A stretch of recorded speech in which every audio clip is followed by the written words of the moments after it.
Hello बच्चों, कैसे हो आप सब लोग। आज हम पढ़ने जा रहे हैं पाठ 12 व्यापारी को सबक। पाठ परिचय।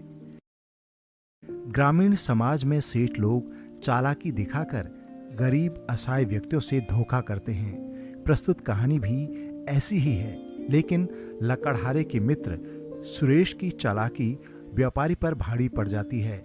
आइए पूरी कहानी पढ़ते हैं। आनंदपुर गांव में एक कंजूस और धूर्त व्यापारी रहता था। लोगों को ठग कर उसने बहुत धन कमा लिया था। एक दिन वह अपनी दुकान पर बैठा था। पास के गांव का एक लकड़हारा लकड़ियों से भरी गाड़ी लेकर निकला। व्यापारी ने उसे आवाज दी, रुको भाई। व्यापारी लकड़हारे के पास जाकर बोला, भाई यह गाड़ी कितने में दोगे? लकड़हारे ने सोचा, चलो सवेरे सवेरे ही पूरी गाड़ी बिक जाएगी, तो इसी गाड़ी में महीने भर की जरूरत का अनाज भरकर ले चलूंगा। लकड़हारे ने सारी गाड़ी एक साथ बेचने के लालच में 1000 रुपया कम करके ही बताया। वह बोला, सेठ जी सवेरे सवेरे आपसे झूठ नहीं बोलूंगा, ये गाड़ी 2500 रुपये की है और आपको 1500 रुपये में ही दे दूंगा, पर इसके बाद आप मोल भाव मत करना। व्यापारी मन ही मन खुश होकर बोला, भाई 1500 रुपये तो गाड़ी के ज्यादा ही हैं, पर तुम गरीब आदमी हो तो 2 पैसे तुम्हारे पास यदि ज्यादा पहुंच गए तो मेरा कोई घाटा नहीं होगा। यूं भी तो हम हजारों का दान पुण्य करते ही हैं। व्यापारी उसी गाड़ी में बैठकर अपने घर की ओर चल पड़ा। घर के अहाते में घुसते ही व्यापारी ने उसे 1500 रुपये पकड़ाए और एक तरफ खड़ा हो गया। लकड़हारे ने गाड़ी खाली कर दी, पर जैसे ही वह गाड़ी मोड़ने लगा वैसे ही व्यापारी ने उसका हाथ पकड़ लिया और बोला, यह गाड़ी और बैल तो मेरे हैं। लकड़हारा हैरान होकर बोला, सेठ जी गाड़ी और बैल आपके कैसे हुए? क्यों, मैंने तो गाड़ी का ही मोल किया था। मैंने तुमसे पूछा था कि गाड़ी कितने की है। लकड़हारे की आंखों के आगे अंधेरा छाने लगा। हाथ जोड़कर बोला, इतना अंधेर न कीजिए, 1500 रुपये में कहीं बैल और गाड़ी आते हैं? व्यापारी ने गुस्सा होकर कहा, 1500 रुपये में गाड़ी और बैल नहीं आते हैं, तो तुम अपना भाव बताते। बेचारा लकड़हारा रोने गिड़गिड़ाने लगा, सेठ जी मुझ गरीब पर दया करो, गाड़ी का मतलब तो हमेशा लकड़ियों से होता है। गाड़ी और बैल आप ले लेंगे तो मैं भूखा मर जाऊंगा। बैलों को हाँकते हुए व्यापारी बोला, भाई यह सब तो पहले सोचना था ना, तुम गाड़ी के पीछे बात से मुकर रहे हो। लकड़हारा बहुत रोया और गिड़गिड़ाया। उसने बहुत मिन्नतें की, पर व्यापारी अपनी बात पर अड़ा रहा। आखिर लकड़हारा हार कर गाड़ी और बैल वहीं छोड़कर अपने गांव चला गया। दूसरे दिन यह बात गांव में फैल गई। सबने व्यापारी को खूब बुरा भला कहा।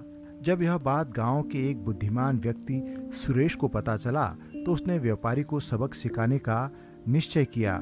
अगले दिन सुरेश एक गाड़ी में लकड़ियां भरकर व्यापारी के गांव पहुंचा। व्यापारी ने लकड़ियों की गाड़ी को दुकान की तरफ आते देखा तो उसे लालच आ गया। वह बोला, चलो आज फिर एक गाड़ी और बैल का जुगाड़ कर लूं।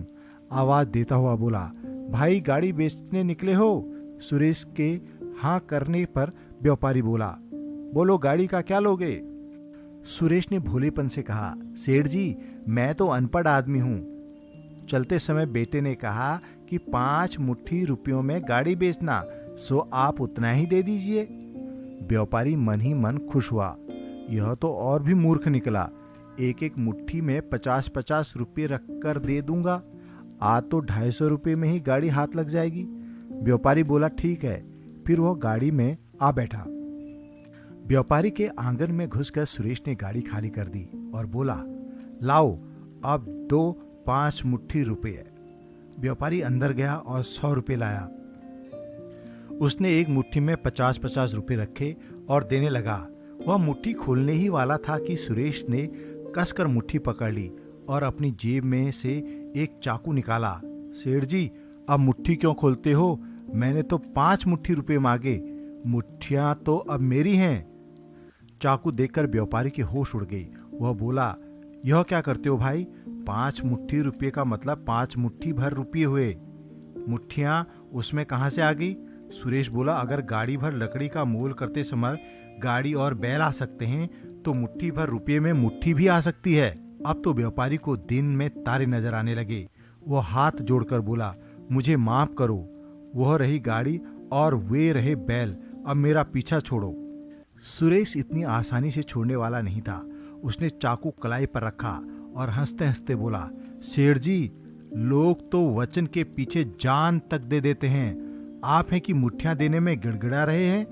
व्यापारी ने कहा, अरे भाई, तू गाड़ी बैल लकड़ी सब ले जा, जो रुपये दिए हुए भी ले जा, पर मेरा पीछा छोड़ दे। सुरेश व्यापारी को जिंदगी भर के लिए सबक सिखाना चाहता था। वह बोला, सेठ जी, अगर आप पीछा छुड़ाना चाहते हैं तो 10,000 रुपये दे दें। व्यापारी हाय हाय करता भीतर गया और तिजोरी से 10,000 रुपये निकाल कर लाया और सुरेश को दे दिया। बुद्धिमान सुरेश ने रुपये लेकर जेब में रखे और व्यापारी को सबक सिखाकर दोनों गाड़ियां तथा 10,000 रुपये लेकर खुशी खुशी अपने गांव लौट आया।